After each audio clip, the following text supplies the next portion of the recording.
ఎట్లో ఈ బండి కాబట్టి సరిపోతుంది, లేదంటే మటుకు చచ్చిపోయే వాళ్ళం. లారీ అయితే చచ్చిపోతాము. లారీ తోలే వాళ్ళకు హ్యాట్స్ ఆఫ్. నేను కూడా తోలాను కదా పోయిన సంవత్సరం ఎండల కాలము.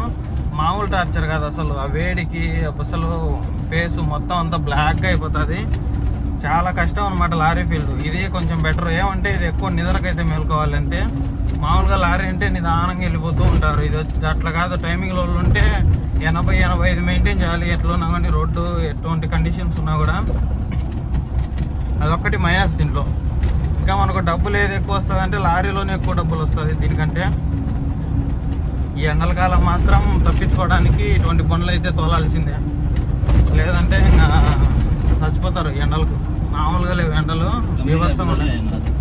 కంపెనీ క్యాబిన్లు అది కాకుండా ఏసీ బండ్లు అయితే పర్లేదు, కానీ మామూలు కౌలు వేరియంట్లు ఉంటాయి కదా, అవి అయితే హీట్ అయితే తట్టుకోలేము. ఇంజన్ వేడికి అలాగే క్యాబిన్ వేడికి